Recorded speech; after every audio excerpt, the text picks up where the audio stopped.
প্রিয় পঞ্চম শ্রেণীর শিক্ষার্থীরা, পড়াশোনা করি চ্যানেলের পক্ষ থেকে তোমাদেরকে অনেক অনেক অভিনন্দন। আমরা আজকে তোমাদের গণিতের নতুন বই অর্থাৎ 2026 সালের বইয়ের 24 পৃষ্ঠার যে অঙ্কগুলো রয়েছে এটা সলভ করছি। এই অঙ্কটা খুবই একটা ইম্পর্টেন্ট অঙ্ক। আগের পার্টগুলো যারা দেখোনি, আমরা ভিডিও নিচে প্লে লিস্টের লিঙ্ক দিয়ে দিই, সেখান থেকে দেখে নেবে।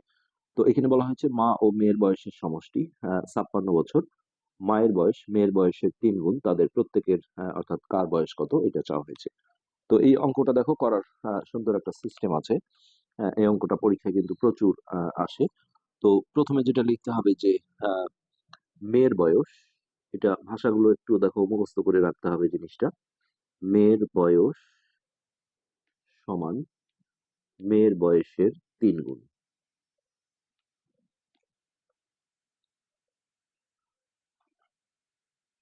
মেয়ের বয়স সমান মেয়ের বয়সের 3 গুণ। কিরকম বিষয় দেখো যে মেয়ের বয়স যদি আহ, মানে বিষয়টা এরকম ভাবে বলা যায় যে আমার নিজের বয়স, ধরো আমার বয়স যদি এমন হয় যে 40 বছর, সরি এখানে 1 গুণ হবে, 1 গুণ। তো এরা যেভাবে করেছে সেইভাবে আসলে নিচে করে দেওয়া আছে, হ্যাঁ সেইভাবে কিন্তু বুঝতে একটু সমস্যা লাগে। তো কারো বয়স যদি এমন হয় যে 40 বছর, তাহলে তার নিজের বয়সের দেখো 1 গুণ, অর্থাৎ 1 দিয়ে এটাকে গুণ করলে কিন্তু 40 আসবে। এর নিচে যে লাইনটা হবে সেটা হবে মায়ের বয়স, মায়ের বয়স সমান মেয়ের বয়সের 3 গুণ। এটা কিন্তু বলাই ছিল, শুধু উপরের লাইনটা মনে রাখতে হবে, মেয়ের বয়সের 3 গুণ। এখন এইভাবে একটা টান দিয়ে আমরা দেখো এটার সাথে এটা যোগ করব, এটার সাথে এটা যোগ করব, এটার সাথে এটা যোগ করব। তাহলে এই এই দুটো যোগ করলে আমরা বলতে পারি যে মাটা আমরা আগে লিখলাম মা ও মেয়ের বয়সের সমষ্টি। আর মাঝখানে সমান চিহ্ন থাকলো, এখানে দুটোই যেহেতু একই, আমরা সেই কথাটাই লিখবো যে মেয়ের বয়সের, এই যে এখানে 3 আর 1 যোগ করে আমরা এই জায়গাটা লিখবো 4 গুণ। অর্থাৎ বিষয়টা এমন যে মা আর মেয়ের বয়সের সমষ্টিটা মেয়ের বয়সের 4 গুণ। তার মানে দেখো মেয়ের বয়স কি কোন একটা সংখ্যা হবে, তার মানে একটি সংখ্যা 4 গুণ সমান এত। হ্যাঁ, যেমন ধরো একটা সংখ্যা আমি ধরলাম 2, তার 4 গুণ কত? 8। তাহলে এই সংখ্যাটা কত? হ্যাঁ, এটার জন্য দেখো এটাকে এটা দিয়ে ভাগ করতে হয়। তো এখানেও আমরা যদি সেই জিনিসটাই বের করতে যাই যে একটি সংখ্যার 4 গুণ হচ্ছে এই জিনিসটা, তো এই সমষ্টিটা কিন্তু দেওয়া আছে 56 বছর। তাহলে এই সংখ্যাটা কত হবে, অর্থাৎ মেয়ের বয়স। তো আমরা এইখানে লিখবো মেয়ের বয়স, তার মানে ওই যে সমষ্টি দেওয়া ছিল 56, এটাকে আমাদের ওই 4 দিয়ে ভাগ করতে হবে। দিয়ে এখানে আমরা বছর লিখে দিলাম। তাহলে এটা আমরা জানি 4 × 14 = 56 হয়। তাহলে এটা হচ্ছে 14 বছর। এখন মেয়ের বয়সটা বের হওয়ার পরে মায়ের বয়সটা আমরা দুই ভাবে বের করতে পারবো। যেহেতু মায়ের বয়স মেয়ের বয়সের 3 গুণ, তাহলে এটাকে 3 দিয়ে গুণ করলেও হবে। হ্যাঁ, অথবা মোট বয়স ছিল 56 বছর, সেখান থেকে 14 বছর বিয়োগ দিলেও কিন্তু মায়ের বয়স আসবে, একই রেজাল্ট হবে। আমরা দেখাচ্ছি। তো মায়ের বয়স দেখো এই 56 ছিল দুইজনের মোট, এখান থেকে 14 বিয়োগ করে দিলাম, তাহলে হচ্ছে 2, 1 আছে 5 হবে 4, 42 বছর। ঠিক এটাকে আমি দেখো 3 দিয়ে গুণ করলেও, হ্যাঁ 3 × 14 = 42 আসতো, যেহেতু 3 গুণ ছিল মায়ের বয়স। তো এই দুই ভাবেই করা যেতে পারে, এই দুটোই হচ্ছে এই প্রশ্নের উত্তর। তো এরপর এইখানে 3 নম্বর প্রশ্নটা আমরা ঠিক এরকমই একটা অঙ্ক আগের পার্টে করেছিলাম। এই যে এইখানে আছে এই যে আয়েশা এবং আমিনার একত্রে এত টাকা আছে, আমিনার চেয়ে আয়েশার এত টাকা বেশি আছে, কার কত টাকা আছে এটা চাওয়া হয়েছিল। তো এই অঙ্কটা একই টাইপের, কিন্তু এখানে দেখো কম আছে বলেছে। হ্যাঁ, একত্রে দেওয়া আছে আর বলেছে যে রাজন অপেক্ষা পলির এত টাকা কম আছে, কার কত টাকা আছে। তো এই অঙ্কটা করার সিস্টেম হচ্ছে যে এখানে বেশির ক্ষেত্রে কার বেশি আছে শুধু তার নামটা লিখতে হয়। আবার কমের ক্ষেত্রেও মানে কার কম আছে, যেমন রাজন অপেক্ষা পলির এত টাকা কম আছে, তো আমরা রাজনের নামটা লিখবো না, কেন এটা আমরা পরে বলছি। এখানে আমরা সরাসরি বলবো যে পলির কম আছে, পলির কম আছে 1680 টাকা। তো এই অঙ্কটা একটু উল্টো, হ্যাঁ কম থাকলে যোগ করতে হয়, আবার বেশি থাকলে বিয়োগ করতে হয়। তো এই যে দুজনের যে একত্রে মোট টাকাটা আছে, তাহলে আমরা দেখো দুজনের টাকার সাথে, যোগের সময় সাথে বলতে হয়, আর বিয়োগের সময় থেকে। দুজনের টাকার সাথে এই যে যত টাকা কম আছে অর্থাৎ ১৬৮০ টাকা যোগ করলে কি হবে? দুজনের টাকা সমান হবে। দুজনের টাকা সমান হবে। আগের অঙ্কটা আমরা বলেছিলাম দুজনের মোট টাকা থেকে এখানে কিন্তু তার বেশি ছিল, এত টাকা বাদ দিলে বা বিয়োগ করলে দুজনের টাকা সমান হবে। তো এখন জাস্ট আমরা যেটা বললাম যে যোগ করতে হবে সেই যোগটা করে নেব। তো একত্রে দুজনের দেয়া আছে দেখো ১৮,৬৫০। তো এর সাথে আমরা ১৬৮০ টাকা যোগ দেব। এখানে আমরা কোনো কিছু লিখবো না এই লাইনটাতে, তাহলে টাকা। এখন এটা আমরা যোগ করে নেব। ০০০ ৮ ৫ ১৩ ৩ হাতে ১ ৬ আর ১ ৭ ৭ ৮ ৬ ১৩ ৩ হাতে ১ ১ আর ১ ২ ৮ আর ২ ১০ ০ হাতে ১ ১ আর ১ ২। তো এত টাকা। এখন দুইজনের টাকা যখন সমান হয়ে যায় তখন ২ দিয়ে ভাগ দিলে কিন্তু প্রত্যেকেরটা বের হওয়ার কথা, কিন্তু আসলে তো সমান নয়, যার কারণে এখানে এই যে আমরা যার নাম লিখেছি ২ দিয়ে ভাগ দিলে তারটা না অপরজনেরটা বের হবে, এই জন্য এখানে আমরা একটা নাম লেখার সাজেস্ট করব। তো এখানে অপরজন ছিল রাজন, এখানে লিখতে হবে রাজনের আছে এই ২০,৩৩০ কে আমরা ২ দিয়ে ভাগ করে দেব, এত টাকা। তো এটা তোমরা রাফে ভাগ করে নেবে। ১ ০ ২ অক্ষে ২ ৩ ১ ১৩ ৬ দুগুণে ১২ ৫।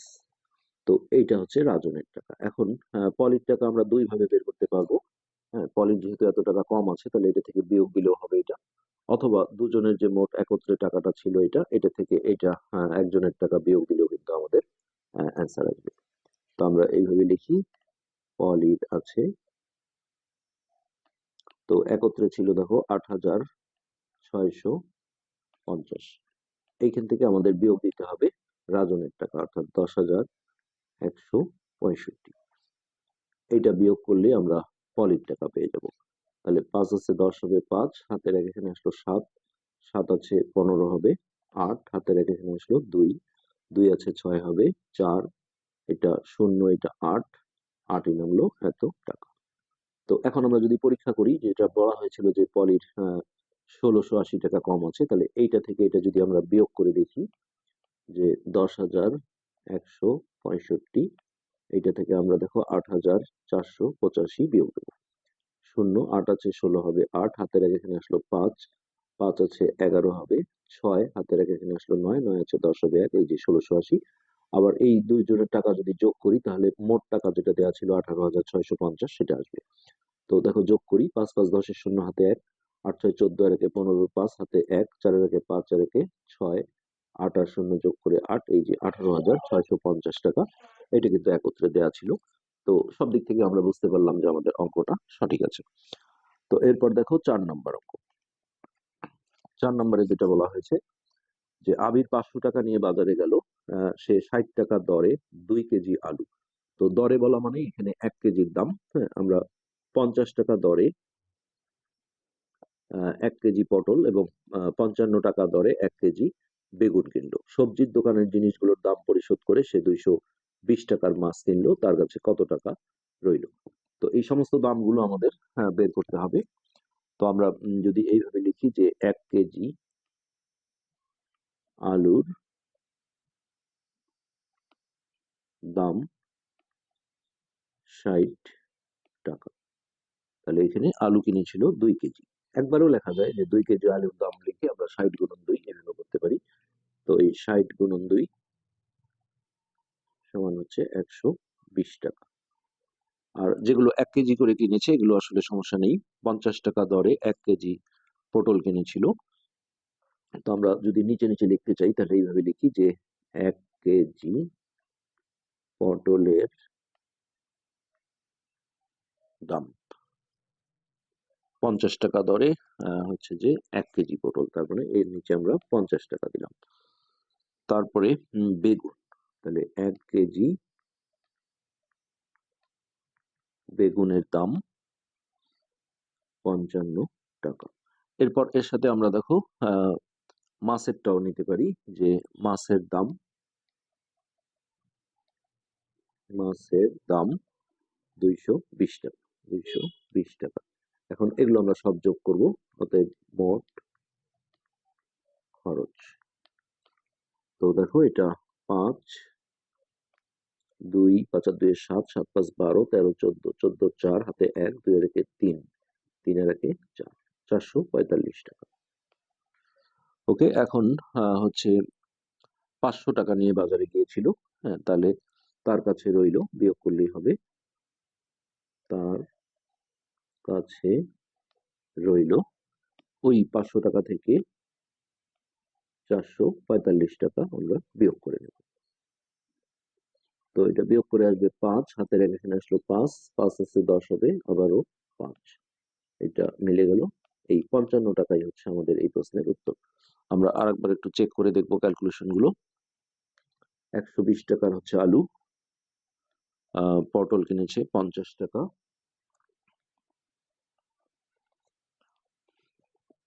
আর 1 কেজি বেগুন 55 টাকা, আর মাছ কিনেছিল 220 টাকা। তাহলে যোগ করলে হচ্ছে 5, 5 আর 2 7, 7 5 12 13 14, 4 হাতে 1, 1 আর 1 2, 2 2 4। তাহলে 500 টাকা দিয়েছিল। হ্যাঁ, এই 500 থেকে আমরা 445 বিয়োগ করে দিলাম। তাহলে 5 হাতের এখানে 5 5। ওকে, তো এটাই হচ্ছে এই কোশ্চেনের অ্যান্সার। তো এরপর আমরা 25 পৃষ্ঠার যে অঙ্কগুলো রয়েছে সেগুলো সলভ করার চেষ্টা করছি। 25 পৃষ্ঠা দেখো, এখানে ঐকিক নিয়ম। ঐকিক মানে হচ্ছে যেখানে প্রথমে একে কোনো জিনিসের একটি জিনিসের দাম বের করতে হয়। তো 12টি আমের দাম এত টাকা হলে এরূপ 35টি আম ক্রয় করতে কত টাকার প্রয়োজন হবে। তো এখানে অঙ্কটা কোনো নাম্বার ছিল না, আমরা নাম্বার দিচ্ছি না। তাহলে এইভাবে লিখি যে 12টি আমের দাম 264 টাকা। তো এইখান থেকে দেখো 35টা আমের দাম যে চেয়েছে এটা কখনোই একবারে বের করা যাবে না, প্রথমে একটির দাম বের করতে হবে। একটি আমের দাম, এই জায়গাটা আমরা দেখো এইভাবে উপর নিচেও লিখতে পারি, এটা উপরে থাকবে, এটা নিচে যাবে, অথবা আমরা এইভাবে ভাগ চিহ্ন দিয়েও করতে পারি, 264 ভাগ 12। তো যদি এইভাবে করো তাহলে রাফে ভাগ করে নিতে হবে। তো সবসময় যেহেতু ভাগ যায় না, এই জন্য এই নিয়মটা আমরা একটু কম সাজেস্ট করি, যে উপর নিচ করে দিয়ে আসলে কাটাকাটি করাটাই খুব সুইটেবল। আমরা এইভাবে করি, কারণ পরবর্তী চ্যাপ্টার গুলোতে লাভ ক্ষতির অঙ্কগুলোতে গিয়ে হ্যাঁ এটা আসলে কাটাকাটিটার প্রয়োজন আছে। তো এইখান থেকে আমরা এখন 35টা আমের দাম বের করবো, এই 35টা আমাদের উপরে বসাতে হবে। তো এই 264 গুণন 35 ভাগ হচ্ছে 12। তো 12 দিয়ে মনে হয় ডিরেক্ট যাবে, দেখি 12 দুগুণে 24। হ্যাঁ, 12 দিয়ে 12কে ভাগ করলে 1, আর এটাকে ভাগ করলে প্রথমে দুইবার যাবে। 12 দুগুণে 24, 25 26, 2 24, আবারও 12 দুগুণে 24। তো নিচের একের কোনো দাম নেই। এখন এই 35 আর 22 এই দুটো আমাদের গুণ করে দিতে হবে। সো এটা গুণ করে আমরা যেটা পাবো সেটা হচ্ছে 5 দুগুণে 10 এর শূন্য হাতে 1, 3 দুগুণে 6 আর 1 7, এক ঘর কাটা যাবে এখানে, আবারও এটা 70 আসবে। সো 0 7 7, তার মানে 770 টাকা। এটি কিন্তু আমাদের এই কোশ্চেনের অ্যান্সার। তো এই কথাগুলোই এখানে বলেছে। এরপরে নিচে একটা অঙ্ক আছে এই 25 পৃষ্ঠায়।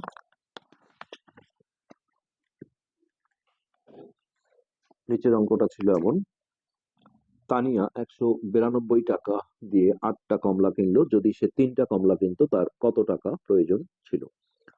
তো এইটা আমরা করি কত টাকা, তাহলে টাকাটাকে ডানে ফেলতে হবে। 8টি কমলার দাম 192 টাকা।